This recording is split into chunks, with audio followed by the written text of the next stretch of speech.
eternal, yet ever new. His advent and His proximity, His mystical leelas and His songs, every mischief and miracle a message memorable.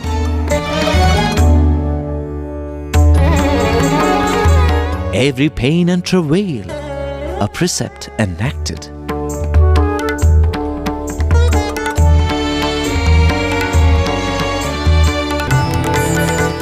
As the bud blossomed to reveal 1,000 petals, it can only be said that the fragrance of the first few years was unique.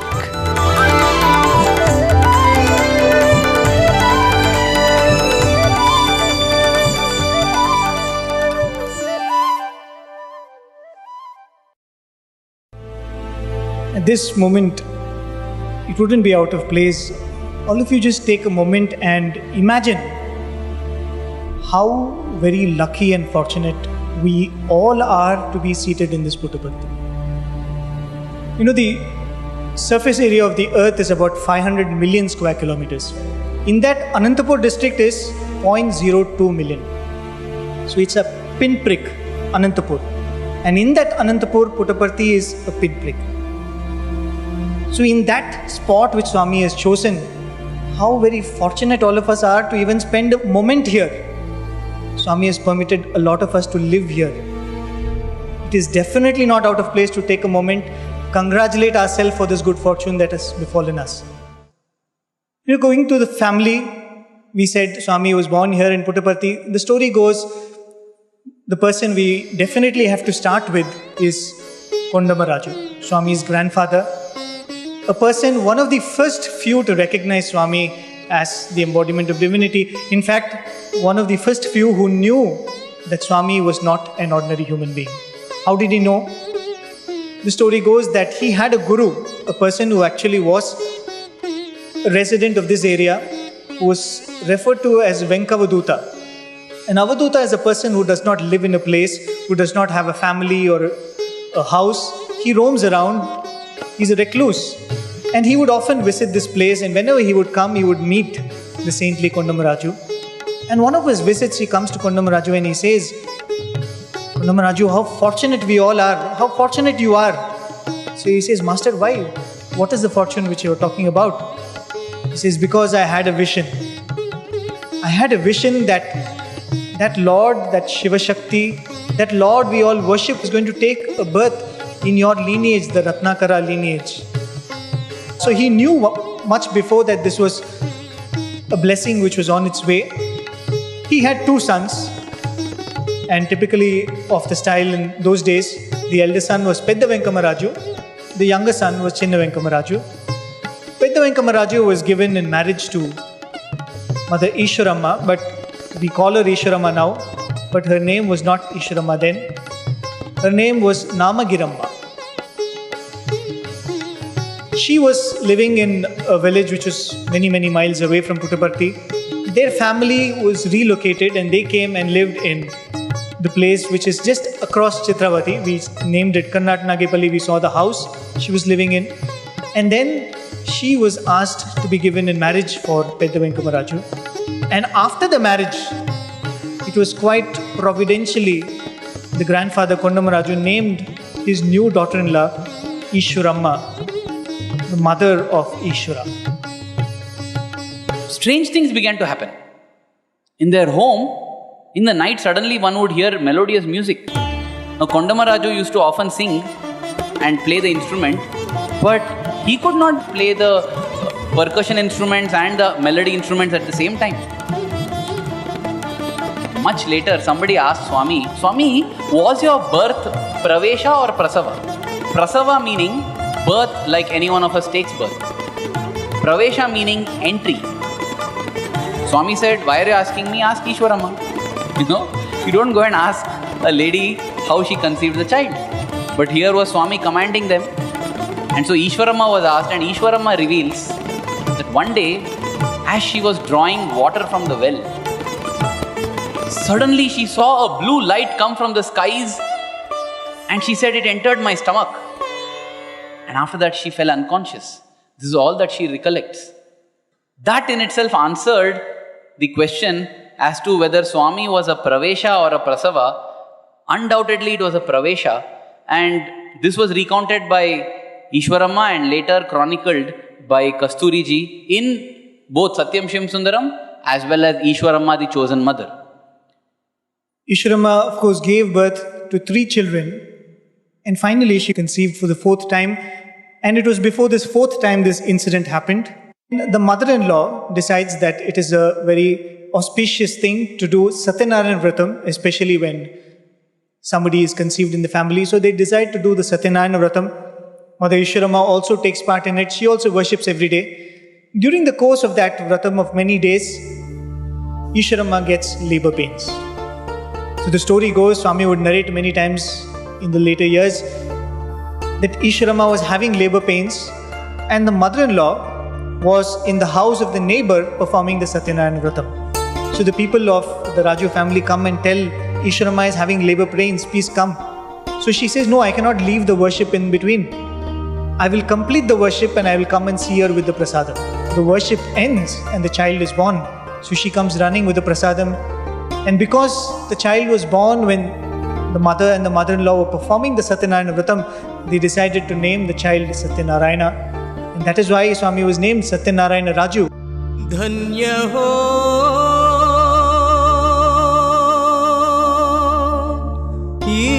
Ishwaramba,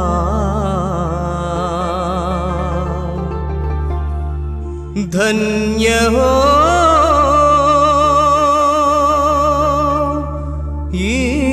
Ishwaramba, जग को दीजो लाल बाबा, जग को दीजो लाल बाबा। धन्य हो धन्य हो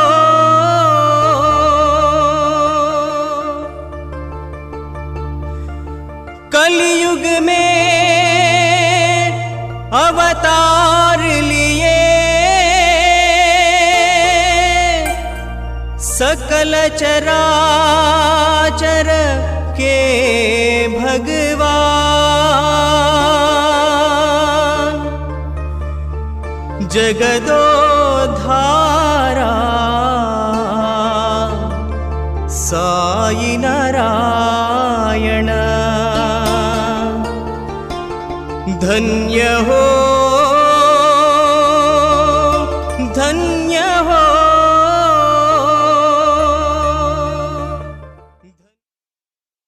And what a beautiful moment it was, because the year in which Swami was born is called Akshaya.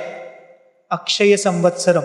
In Telugu, Akshaya means infinity, limitless. He was born on a Monday, Somavaram, which is auspicious to worship Lord Shiva. And he was born during Brahma Muhurtam. What you see here is the horoscope of Swami. At this point, maybe a small clarification which needs to be done here. It is said that Swami was born on Kartika Somavaram. Kartika is again a very auspicious month in the Hindu calendar. But if you go to 23rd November 1926, you will see that in the English calendar it's a Tuesday. So they would say, what is this? The calendar says Tuesday, but we say Somvaram. According to the English tradition, the day starts at midnight. That is why we celebrate New Year. At the stroke of 12, we say Happy New Year. So the day starts at 12 and ends at 12 the next night. But according to the Indian tradition, the day starts when the sun rises. Because the day should start when the sun comes out. What's the point in celebrating the day in the middle of the night? That's why invariably in most of these horoscopes, you will see that the time of sunrise will be mentioned. So if you see 23rd November 1926, the time of sunrise was actually around 6 o'clock. and Swami was born around 5-6. So when Swami was born, according to the Hindu tradition, it was still the Kartika Somavaram. A Somavaram meaning Monday. అక్షయ సంవత్సరాన కార్తీక మాసాన శివునికి ప్రియమైన సోమవారాన పుట్టినావు. నారాయణ వ్రత వేళలో నవ్వులు చిందించినావు. నాగసాయిగా దర్శనమిచ్చినావు తండ్రి. పరమశివుడివా నీవు పరమాత్ముడివా. Narayana Satyanarayana Narayana Satyanarayana. What humans in their understanding and reasoning cannot identify and recognize, the nature and animal kingdom recognizes. When Swami was born, there was a signal from nature too. Because a little child, as after the birth, it is given a ceremonial bath and it was placed in a room. After some time, when the people in the house came and saw there, they found that this little child was going up and down. They see, when they remove the child and remove the blanket, they find that there is a snake under that blanket. They thought, thank God we saved the child, but they didn't realize, Mahavishnuve Mahi Vishnuvai.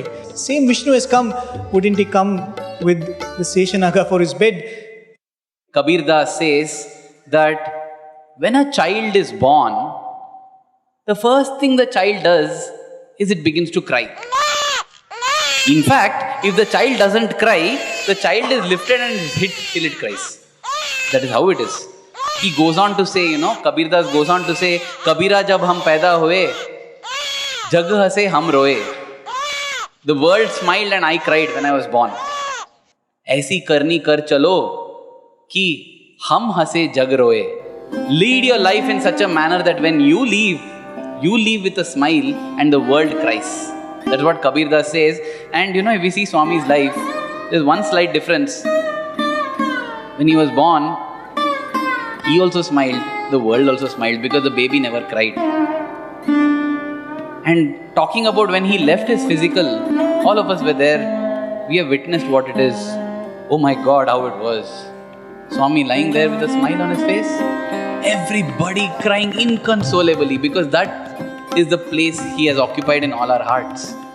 And so with due apologies to Kabir Das, we can say that the best way to lead a life is to be born with a smile on the face where everyone is smiling, and to leave with a smile on the face.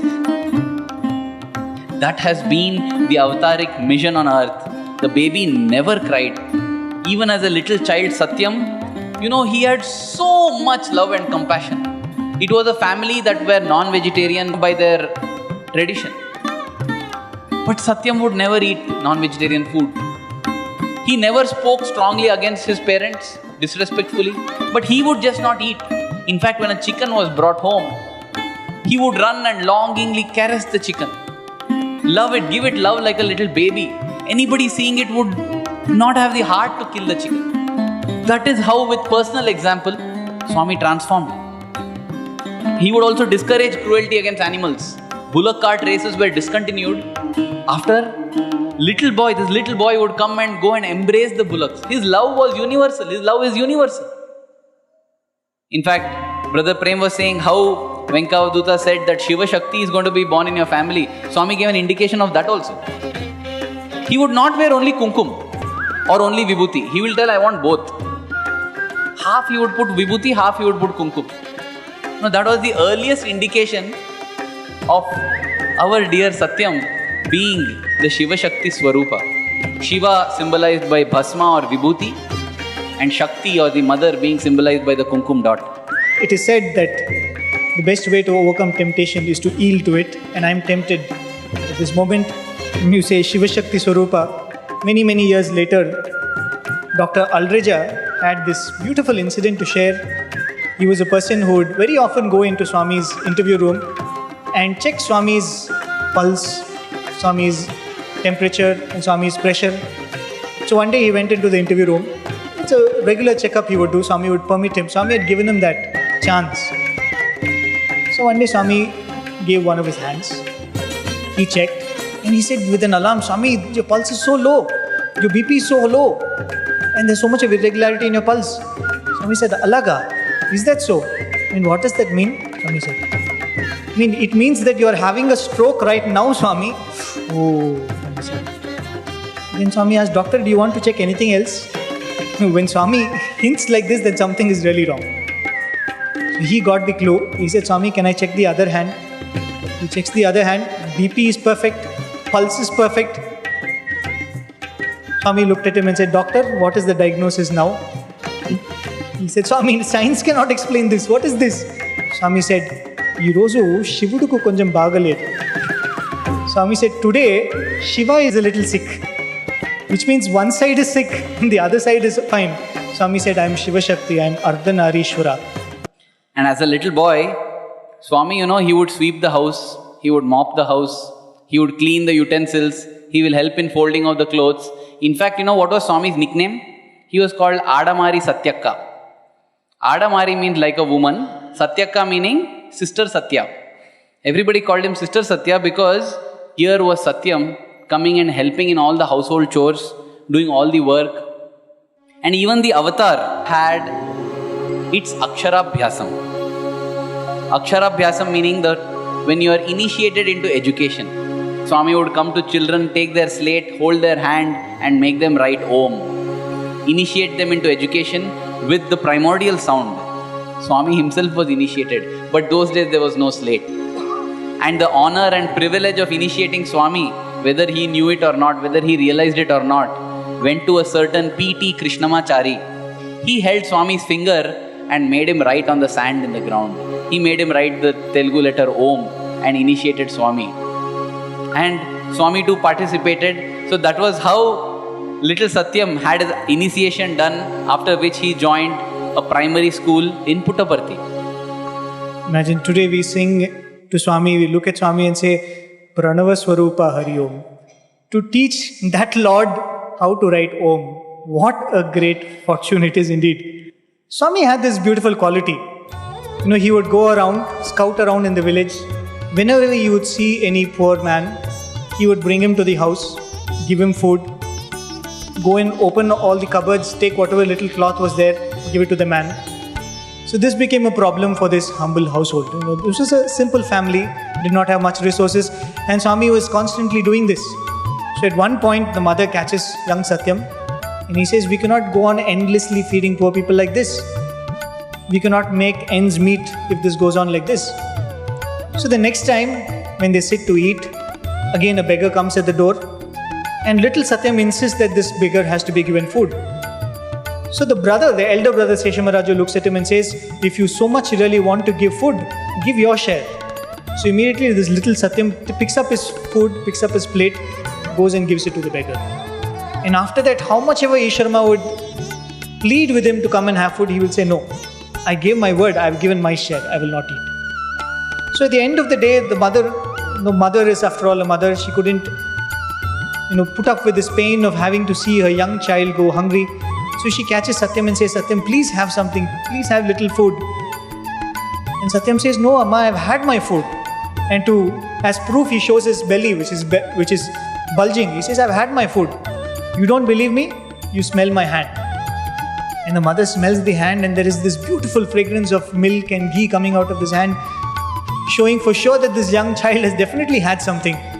But this was Swami, who would say that if anybody asks, I cannot say no.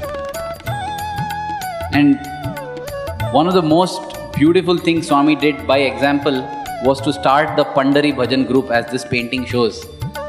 He became a guru to all the classmates. Everyone would call him Guru, and during Ram Navami, when they would take out a procession with the photograph of Lord Rama, they would make Satyam sit there. And when the parents and the elders would get shocked, the little ones would say, he's our Guru, let him sit there. Can you imagine? Children are pure-hearted and truthful. And when they feel that Satyam is God, Satyam is Guru, you can believe 100% that Satyam is Guru, Satyam is God. And he started this Pandari Bhajan group, and all the children would go and do bhajans. They wouldn't want to while away their time. The parents don't go for bhajan, but these children are going. They were ignored. And then you know what happened? The fame began to spread because there was once a cholera outbreak in this region. And all the villages were getting afflicted. The 2-3 villages where Satyam and his Pandari Bhajan group went and did bhajans, those villages didn't have cholera. And so everyone said, oh my God, if you want vaccination, call Pandari Bhajan group. That is how the name and fame of Satyam's Pandari Bhajan group spread. And he taught children to sing the sweet name of the Lord. Swami would often say, my life is my message. His life itself was the message that he gave, but it could also mean the other way around. My life is in my message. If we want to live with Swami, if we want to make Swami a part of our lives, it is this message we all have to worship. And it is this message of love, selflessness.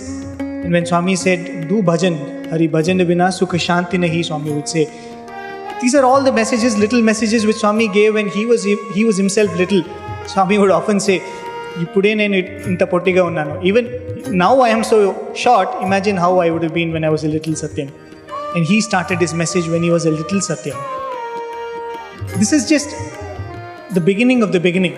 Because Swami, as Arvind was saying, after this, Swami travelled to Kamalapuram, Swami travelled to Bukkapatnam where he studied. And then the crescendo in Uravakonda. You know, our endeavor has been to bring out those little known incidents. The episode of Lord Hanuman going around Swami is very famous, very well known. That happened during this period. The episode of Swami going up to the Kalpavriksha and plucking fruits and plucking many other gifts from the tamarind tree and giving to the boys is well known. The feast has just begun. This is a feast that how much ever we take, we will not feel full. Before we conclude, here's one thought Brother Prem said about thinking of the Lord. Once a devotee asked a master, a sage in the Himalayas, he was asked, there are so many people, they go into raptures of ecstasy, taking the name of the Lord. When Mirabai said Krishna, she got such bliss. When Tyagaraja said Rama, he got such bliss. Why is it that that name is not giving me bliss? When I chant my Lord's name, why am I not getting that bliss?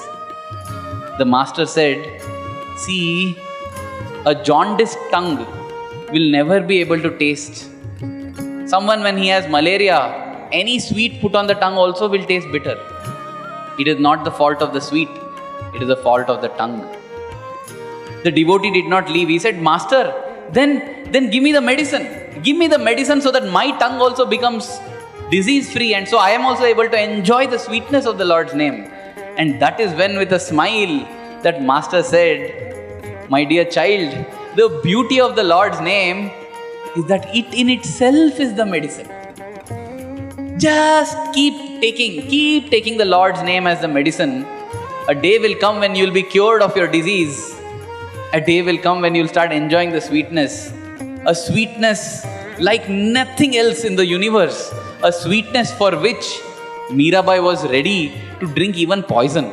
Once actually Swami was asked this very question.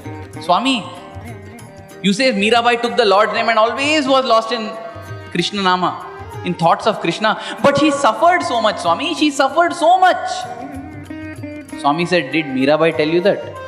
Did she tell you she suffered? This is what you assume she suffered. Do you know what was the extent of her bliss? The bliss was such that she was ready to drink poison but not give up Krishna's name. She was ready to undergo beatings and thrashings but was not ready to give up Krishna's name. That was the joy she got. And it is only you who think that she suffered. Mirabai never suffered. Tyagaraja never said he suffered.